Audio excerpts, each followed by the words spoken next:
प्रिय विद्यार्थियों, Suprabhatam. SP college Falna द्वारा आयोजित ऑनलाइन क्लासों में आपका स्वागत एवं अभिनंदन। आइए, आज हमारा टॉपिक है अजातशत्रु नाटक में नारी चरित्र पुरुष चरित्र पर अधिक सफल कैसे हुई है, उनके बारे में हम अध्ययन करेंगे। ठीक है ना।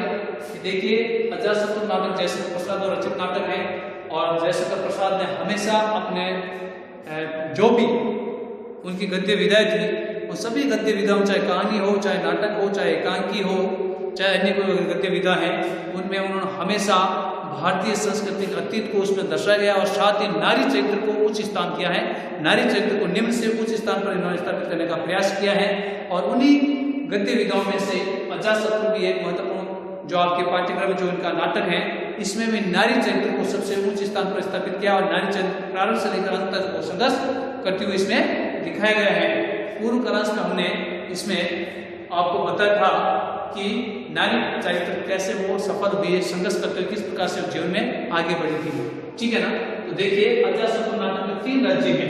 पहला है मगध राज्य, दूसरा है कोसल राज्य और तीसरा है कौशाम्बी राज्य।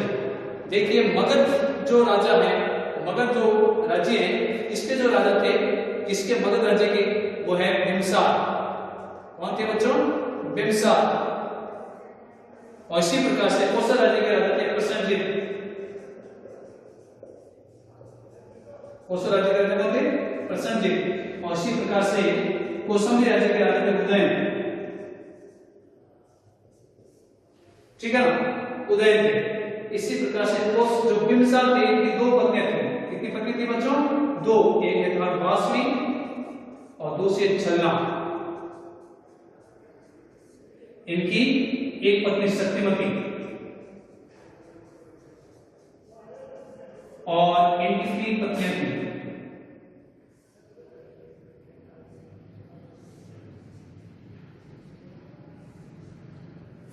एक थी वासवक्ता,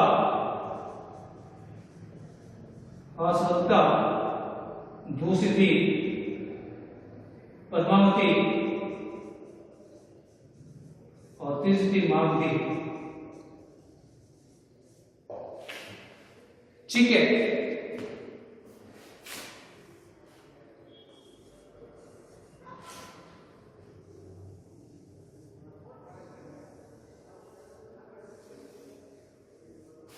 देखिए,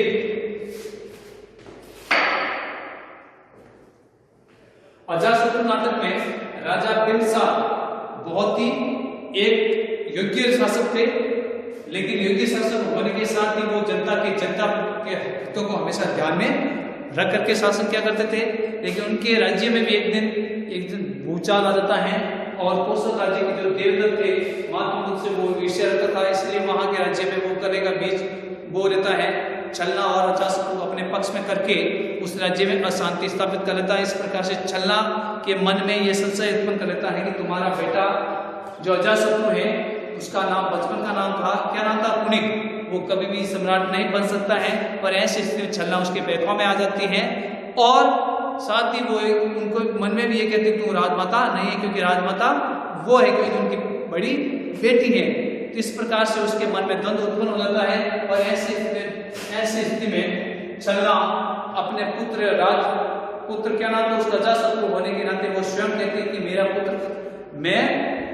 मेरा पुत्र है, इसलिए राजमाता कहलाने का अधिकारी मैं हूं, न कि तुम। इस प्रकार से छलना अपने पुत्र को लेकर के स्वयं राजमाता कहलाने के लिए वो स्वयं एक षड्यंत्र रचती हैं। इस प्रकार से एक मौका दे करके जब एक समय होता है, बिंबिसार अपने राज्य में अपने भरे दरबार में एक दिन को सभा का आमंत्रण करते हैं या सभा का किसी विषय वस्तु को लेकर के चिंतन होता है। ठीक है ना। तो ऐसे भरे दरबार में वह वासवी को अपने राजा के स्थान से हटा करके स्वयं वो बैठ जाती हैं। इस प्रकार से भरे दरबार में वह वासवी का अपमान करती हैं। इस प्रकार से वासवी और छलना के बीच में बहुत बड़ा संघर्ष होता है और इस प्रकार से संघर्ष होने के परिणाम छलना जीत जाती है और वासवी उसमें हार नहीं मानती है, लेकिन वो कहते हैं मेरी पुत्री होते क्यों क्या हो। ठीक है ना। और ऐसी स्थिति में वो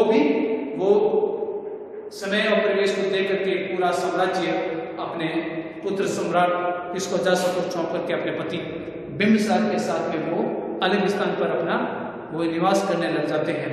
तो ध्यान देने की बात है, यहाँ की जो दो नारी पात्र हैं छलना और वासी, दोनों परिस्थितियों से ध्यान दीजिए, दोनों परिस्थितियों से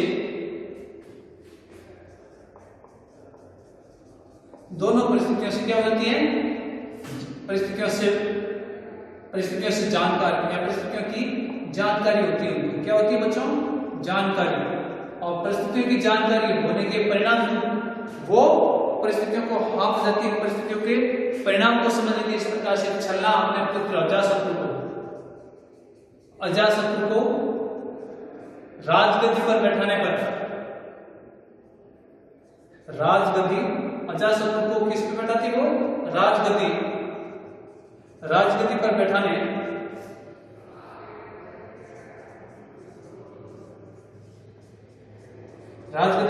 में सफल होती है। कौन होती है, छलना। ठीक है ना। तो वास्तविक राज्य में अशांति,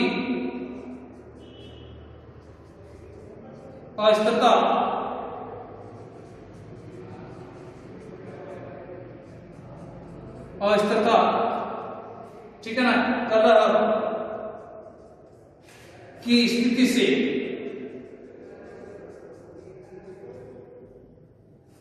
परिचित होकर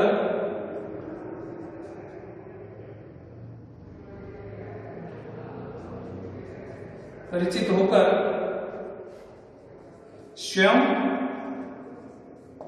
क्या हो जाती है, स्वयं अपने पति के साथ अलग हो जाती हैं। क्यों हो जाती हैं? कि राज्य में अशांति स्थापित ना हो, राज्य में क्या ना हो, अशांति, अस्थिरता, कलह का द्वेष पैदा ना हो और शासन वो आराम से चलता रहे। इस प्रकार से दोनों परिस्थितियों का परिचय, परिस्थितियों को हाफ करके अपने जीवन में आगे बढ़ जाती है, दोनों अपने जीवन के लक्ष्य को प्राप्त कर लेती हैं। इस प्रकार से दोनों नारी चरित्र हैं वो पुरुष पात्र पर क्या होती है, वो विजयश्री हासिल हो जाती हैं। ये अपने पुत्र को लेकर के, ये अपने पति को लेकर के, ठीक है, दोनों अपने राज्य में क्या सफल होती हैं। इस राज्य में, मगध साम्राज्य में। ध्यान रखने की बात है। इसलिए कहा जा सकता है अजातशत्रु नाटक में नारी चरित्र पुरुष पात्रों पर अधिक सफल हुआ है और उनका चरित्र अधिक निखरा हुआ है और अलग रूप से हमारे सामने उपस्थित होता है। तो आइए दूसरे राज्य के बारे में बताता हूं आपको, नारी चरित्र कौन कौन है। दूसरे राज्य में ध्यान दीजिए, 3 नारी चरित्र सत्यवती हैं, मलिका है और बाजीराव है। सत्यवती किसकी पत्नी है, आपको ध्यान है, प्रसेनजित की पत्नी है। ये प्रसेनजित की पत्नी है। ये किसकी पत्नी है, ये बंदुल की पत्नी, सेनापति बंदुल की पत्नी। ध्यान दीजिए, सेनापति ये बंदुल की पत्नी है।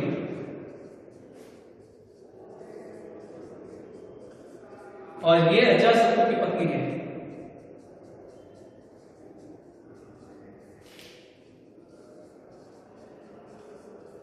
ध्यान दीजिए, तीनों ध्यान देने की बात है।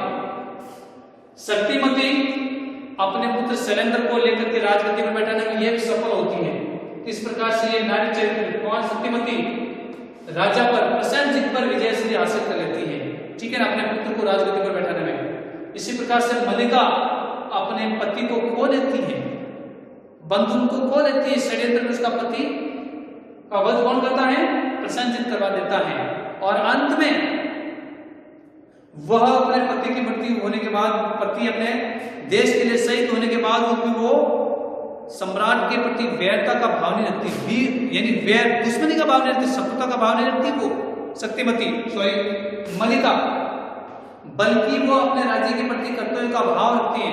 कि वो कहती है, एक समय होता है कि जब प्रसेनजित अजातशत्रु के युद्ध से वो घायल हो जाता है, उससे शरीर पर अनेक प्रकार से घाव लग जाते हैं और ऐसे स्थिति वो अपने राज्य में आता है तो मलिका उसका घाव पर मरहम पट्टी करती है, उसका इलाज करती है और यहाँ तक जब उसका इलाज करते हैं तो प्रसन्नजीत का हृदय परिवर्तन हो जाता है और वो स्वयं उसके सामने क्षमा याचना मांगता है और कहता है कि हे मलिका, मैंने ही तुम्हारे पति को षड्यंत्र में मरवाया था और तू मेरे साथ में वैरता या दुश्मनी का भाव या शत्रुता का भाव न रख करके तू मेरे प्रति कर्तव्य का भाव रख रही है। तुम्हारा हृदय कितना महान है, ऐसे हृदय को मैं नमन करता हूँ। और इस प्रकार से उसके सामने घुटने टेक लेता है और उससे क्षमा याचना मांगता है। इस प्रकार से मलिका भी वो राजा प्रसन्नजीत का हृदय जीतने में सफल होती है। अपने पति को देश के लिए शहीद होने के लिए वो प्रेरित करती है और स्वयं अपने वीर पति सेनापति की पत्नी होने का कर्तव्य का भाव अपने आप को गौरवशाली समझती। इस प्रकार से वो भी मलिका भी इस पुरुष पात्र में अधिक सफल होती है, इसमें हमें दिखाई देती है।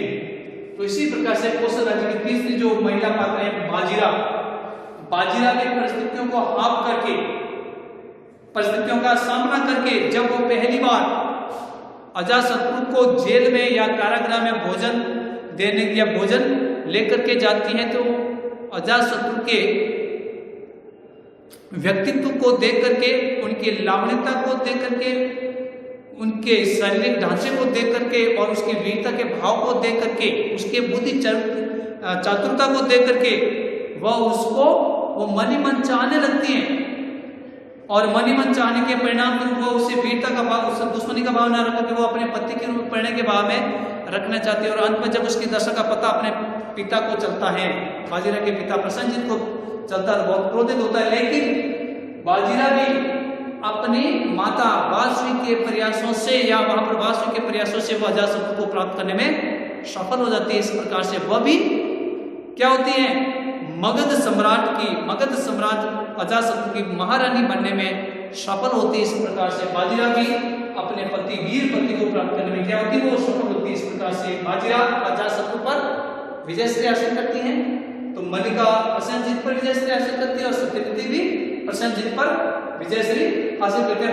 उन सत्यवती का व्यक्तित्व प्रसन्नजीत से ऊपर उठ करके आता है, मलिका का व्यक्तित्व बंधु से भी ऊपर उठ करके आता है, प्रसन्नजीत से भी ऊपर उठ करके आता है और बाजीरा का व्यक्तित्व भी अजातशत्रु और प्रसन्नजीत से भी ऊपर उठ करके हमारे सामने आ जाता है। इसलिए उनका व्यक्तित्व उनसे भी अधिक निखरा हुआ और सफल होता हुआ हमें दिखाई देता है।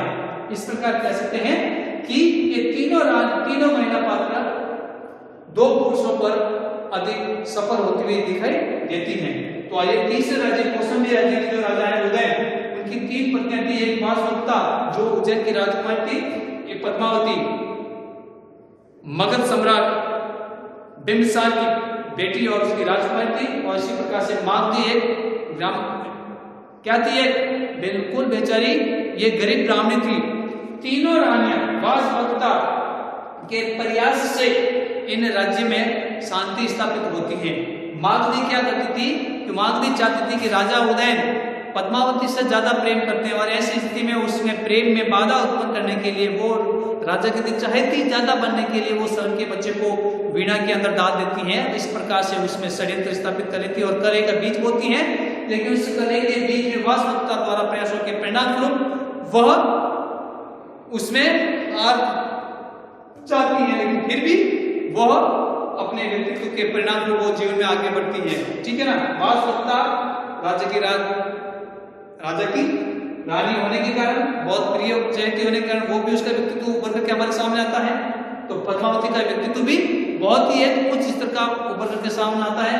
और मागधी अंत में वो हर जगह हार जाती है, लेकिन जो प्रारंभिक में जो उसके कौन थे प्रणेता महात्मा बुद्ध थे, गौतम बुद्ध को वो चाहती थी, लेकिन अंत में वो जीवन के यौवन अवस्था में तो सफल नहीं हो गई, लेकिन अंत में अवस्था में वह देखिए वह सफल होती है और बौद्ध धर्म को प्राप्त करने में बौद्ध धर्म में परिवर्तन हो जाती है। और अंत में महात्मा बुद्ध से कहती है, महात्मा बुद्ध आपको मैंने यौवन अवस्था में प्राप्त नहीं कर पाई, लेकिन वृद्धावस्था में प्राप्त करने, इसलिए विजय आपकी नहीं, विजय मेरी हुई। इस प्रकार हम कह सकते हैं कि अजातशत्रु नाटक में चल्ला, वासवी, सत्यवती, मलिका, बाजीरा, वासवक्ता, पद्मावती और मागधी तीनों पुरुष पात्रों से अधिक सफल एवं उनका व्यक्तित्व अधिक निखरा हुआ एवं उनका जो हृदय है अधिक एक अलग रूप से हमारे सामने उपस्थित होता है और पुरुष पात्रों पर विजयश्री हासिल होती हुई हमें दिखाई देती है। तो मुझे जहाँ तक मैं समझता हूँ आपको समझ में आ गया होगा अजातशत्रु नाटक में नारी चरित्र किस प्रकार से पुरुष पात्रों से अधिक सफल हुई है। धन्यवाद।